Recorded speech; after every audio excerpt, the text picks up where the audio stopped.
जय जगन्नाथ फ्रेंड्स। राष्ट्रीय स्वास्थ्य विभाग तरफ आसी बंपर भर्ती निज निज अंचल एही निजुक्ति सुजोग आपण सीधा भर्ती पाइपर एग्जाम हेब ना 7,800 रु ऊर्ध्व पदवी ए निजुक्ति सुजोग सृष्टि होती।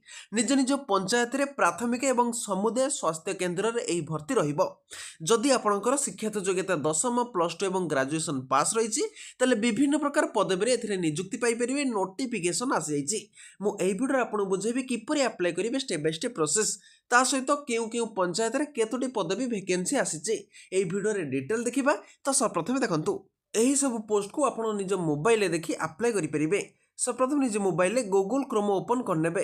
कला परे सर्च गूगल और टाइप यूआरएल अछि। एथिरे आपनको टाइपिंग करिया पई पड़िबो proactiveconstruction.in एवं टाइपिंग कला परे आपण सामने रे एई भली पेजटी ओपन होई जिवो जेउथरे लेखा थिबो ओडिशा गवर्नमेंट जॉब एवं एथिरे आपनको क्लिक करिया पई पड़िबो। एवं क्लिक कला परे आपण सामने रे विभिन्न प्रकार जॉब अपडेट आसी जाउची एवं तळको आपनको स्क्रॉल डाउन करिया पई पड़िबो। एवं स्क्रॉल डाउन कला परे देखंतु रीड मोर ऑप्शन गुटे आसीबो। एही रीड मोर ऑप्शन मारी आपण एहर नोटिफिकेशन को प्रथमे डाउनलोड करिनेबे।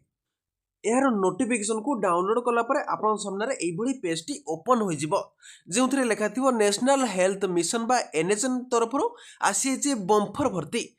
एही वीडियो रे आमे देखिबा कि नोटिफिकेशन को किपरि आपण निज मोबाइल रे डाउनलोड करिवे, किपरि एई पोस्ट को आवेदन करिवे, step by step process document सब कोन दरकार, शेष तारीख केबे अछि। किंतु ता पूर्वरु जदि एई वीडियोटी प्रथम थर पई देखुचंती वीडियो गुटे लाइक, चैनल को सब्सक्राइब कर रखंतु कारण प्रतिदिन जॉब अपडेट एही चैनल माध्यम रे पाई परिबे। देखंतु एई पोस्ट को आपनकु 14/4/2026 पूर्वरु आवेदन करिया पई पड़िबो। सेति पई लिखा जायछि before apply online in the process एवं केउथिरे केते पोस्ट देखंतु वैकेंसी रहिछि जे माने कम्युनिकेशन हेल्थ ऑफिसर बा सीएचओ रे आवेदन करिया पई चाहुचंती। टोटल पदवी 360 गोटी रहिछि। डाटा एंट्री ऑपरेटर पई 2070 गोटी पोस्ट रहिबो। से भली फार्मासिस्ट बा होमियोपैथी पई 740 गोटी पोस्ट रहिछि। अकाउंट असिस्टेंट पई 550 गोटी पदवी रहिबो। एवं ब्लॉक प्रोग्राम ऑफिसर पई 1080 गोटी पोस्ट रहउछि। से भली नर्स स्टाफ बा फीमेल हेल्थ वर्कर पई 1340 गोटी पोस्ट रहिबो। से भली रेडियोलॉजिस्ट पई 520 गोटी पोस्ट रहउछि। स्टोर कीपर बा ड्रग जनरल पई 1240 गोटी पोस्ट रहउछि। किंतु जे माने डाटा एंट्री ऑपरेटर पई आवेदन करिवे कारण डाटा एंट्री ऑपरेटर होची जदि आपनकर क्वालिफिकेशन जदि +2 किंबा ग्रेजुएशन रहिछि ताहाले डाटा एंट्री ऑपरेटर एवं अकाउंट असिस्टेंट रे आवेदन करि परिबे। सबरो भलो पदवी रहिछि एवं अधिका पोस्ट मध्ये एतिरे वैकेंसी बाहरिछि। तेणु 2070 गोटी पोस्ट डाटा एंट्री ऑपरेटर रे नियुक्ति पाई परिबे। तेणु प्रत्येक जिल्ला रे जो आपनकर एनएचएम रहुछि बा हेल्थ रहुछि सेतिरे आपण नियुक्ति पाइबे एवं ताहा सहित आपणक ब्लॉक रे मध्य एही नियुक्ति पाई परिबे डाटा एंट्री ऑपरेटर रो।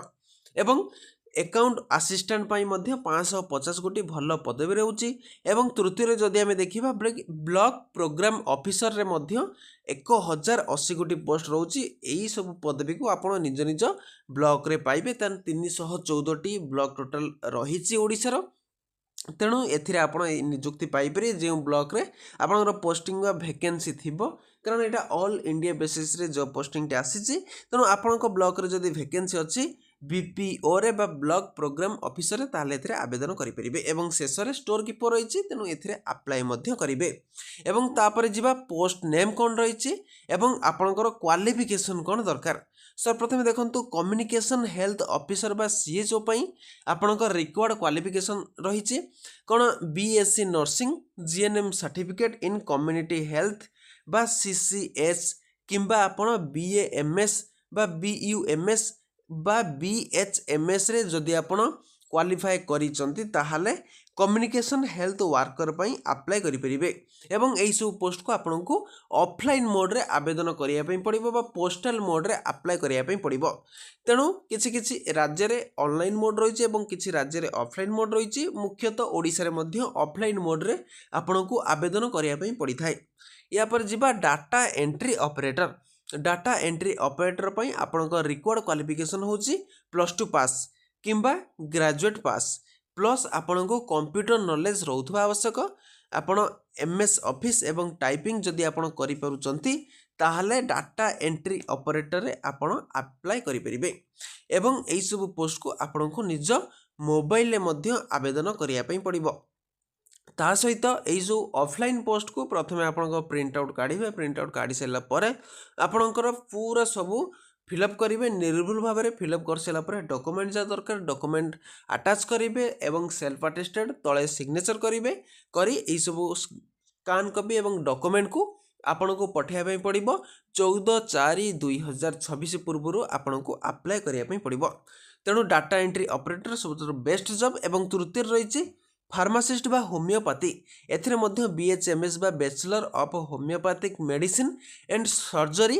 प्लस स्टेट काउंसिल रजिस्ट्रेशन आपन को करिया पई पड़िबो तार अकाउंट असिस्टेंट एथिरे बीकॉम एमकॉम किंबा चार्टर अकाउंटेंट इंटर्नशिप जदि करिथिबे प्लस आपनकर कंप्यूटर स्किल थिबो ताहले अकाउंट असिस्टेंट रे आपन अप्लाई करि परिबे तेणु बीकॉम पिला माने जे माने अछंती से माने बहुत सारा आपनकर पदवी वैकेंसी रहिछि एवं एई सब पोस्ट को आपन को एई भली प्रोसेस रे आवेदन करिया पई पड़िबो या पर जिबा ब्लॉक प्रोग्राम ऑफिसर एथिरे आपन बीसीए जदि आपण बीटेक करिसंती एमसीए करिसंती बीएस आईटी रे जदि आपण क्वालिफाई करिसंती प्लस कंप्यूटर स्किल रहुची ताहाले ब्लॉक प्रोग्राम ऑफिसर रे आपण को आवेदन करिया पई पड़िबो तेणु एई पोस्ट पई आपण निज निज ब्लॉक रे अप्लाई करि परिबे तापरे नर्स स्टाफ बा फीमेल हेल्थ वर्कर बा एएनएम एथिरे आपण को एएनएम क्वालिफाई करिथिबा आवश्यक ता सहित जीएनएम जदि क्वालिफाई करिसंती बीएससी नर्सिंग जदि करिसंती एवं प्लस नर्सिंग काउंसिल रजिस्ट्रेशन मध्य जदि रहिछि ओडिसा रे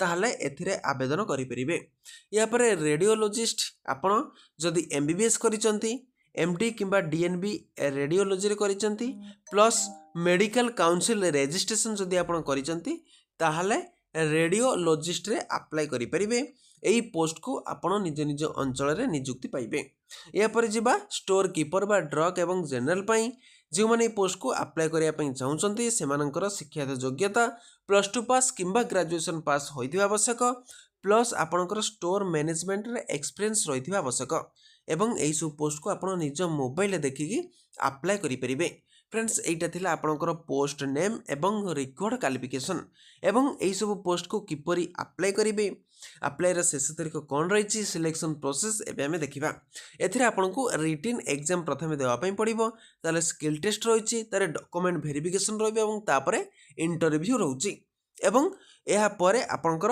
सब इंपोर्टेंट डेट देखंतु एई सब पोस्ट को किपरि अप्लाई करिवे देखंतु सर्वप्रथमे एई सब पोस्ट को आपन को निज निज अंचल रे केउथरे केते पोस्ट वैकेंसी रहिछि पूरा देखि आवेदन करिया पई पड़िबो तेणु एहार नोटिफिकेशन आपनक जिल्ला रे केउथरे केते पोस्ट वैकेंसी रहिछि मो टेलीग्राम एवं व्हाट्सएप ग्रुप रे मु आपनक पठै देबे आपन निजे मध्य चेक करि परिबे एवं स्टार्ट डेट एहार आरंभ होई जाइछि शेष तारीख 14 एप्रिल 2026 भितरे ही ए सब पोस्ट को अप्लाई करिया पई पड़िबो एवं एहार देखंतु सिलेक्शन प्रोसेस जोटार रिटन एग्जाम रहुछि तेणु टेंटेटिव एग्जाम डेट देखंतु शेष तारीख लास्ट वीक मे 2026 रहुछि जदि आपनकर किछि डाउट रहुछि मते निश्चित कमेंट बॉक्स रे कमेंट करंतु मु आ गुडे वीडियो देखाबे जय हिंद जय जगन्नाथ।